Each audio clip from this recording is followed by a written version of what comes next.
Revenue enforcement ആണ്. ഞങ്ങൾക്ക് ഈ വീടൊന്ന് സെർച്ച് ചെയ്യണം. എന്തിനാ? ഇവിടെ കള്ളപ്പണമൊന്നും ഇരിപ്പില്ല. ഇൻകം ടാക്സ് റിട്ടേണുകൾ കൃത്യമായിട്ട് ഫയൽ ചെയ്തിട്ടുണ്ട്. പിന്നെന്തിനാ ഇപ്പൊ ഒരു സെർച്ച്? ഞങ്ങളുടെ ഡ്യൂട്ടിയാണ്, ഞങ്ങൾക്ക് ചെയ്തേ പറ്റൂ. Carry on. റവന്യൂ എൻഫോഴ്സ്മെന്റ്, ഞങ്ങൾക്ക് ഈ ഹോട്ടൽ ഒന്ന് പരിശോധിക്കണം. സാർ മുതലാളി ഒന്ന് വിളിക്കണം. നോ പുറത്തേക്ക് ഇറങ്ങണം.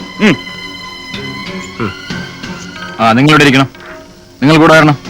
കൂടെ ചെല്ലുണ്ടി തന്നെ. ദേവകിയമ്മയ്ക്ക് നാളെ വീട്ടിലോട്ട് പോണേ, പോയേച്ചുവാ.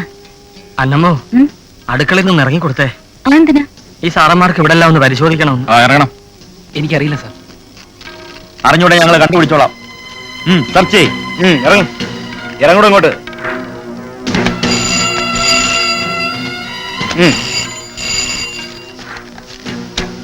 Wrong number.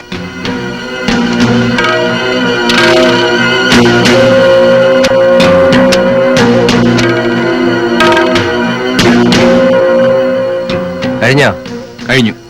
ഇവിടെ ബ്ലാക്ക് മണി ഉണ്ടെന്ന് ഇൻഫർമേഷൻ കിട്ടിയതുകൊണ്ടാണ് ഞങ്ങൾ ഈ വീട് സെർച്ച് ചെയ്തത്. ഇതിന്റെ പേര് സെർച്ച് എന്നല്ല, ഈ കാണിച്ചിട്ടിരിക്കുന്നതിന്റെ പേര് തെമ്മാടിത്തരമെന്നാ. മുതലാളി ചോദിക്കണ്ട, ഞങ്ങൾക്ക് ഞങ്ങളുടെ ഡ്യൂട്ടി ചെയ്തേ പറ്റൂ. വരട്ടെ.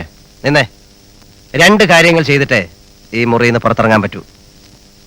എന്റെ വീട് സെർച്ച് ചെയ്തിട്ട് ഒന്നും കിട്ടിയില്ല എന്ന് എഴുതി ഒപ്പിട്ട് തന്നിട്ട് പോണം. 2, ഈ വാരി വലിച്ചിട്ടിരിക്കുന്ന സാധനങ്ങള് പഴയതുപോലെ ഇരുന്നെടുത്ത് അടുക്കി വെച്ചിട്ട് പോണം. ഒരുപാട് മുതലാളിമാരെ കണ്ടിട്ടുള്ളതാ ഞങ്ങള്. വെറുതെ പ്രഷർ കൂട്ടണ്ട. പ്രഷറും പ്രമേഹവും ഉള്ള മുതലാളിമാരെ നീയൊക്കെ കണ്ടിട്ടുള്ളൂ. ഒരടി മുമ്പോട്ട് വെച്ച് അടിച്ച് പല്ലേം താഴെയിടും. എന്തിനെങ്ങനെ ഒച്ചത്തി സംസാരിക്കുന്നത്? സാർ ഇരിക്കണം. അദ്ദേഹം എന്താ പറഞ്ഞെന്ന് വെച്ചാൽ അതുപോലെ എഴുതി ഒപ്പിട്ട് കൊടുത്താട്ടെ. അപ്പോഴത്തേക്ക് ഞാനും പാസിയും കൂടി ഇതൊക്കെ അടുക്കി വെച്ചോളാം. സാർ എന്നാട്ടെ.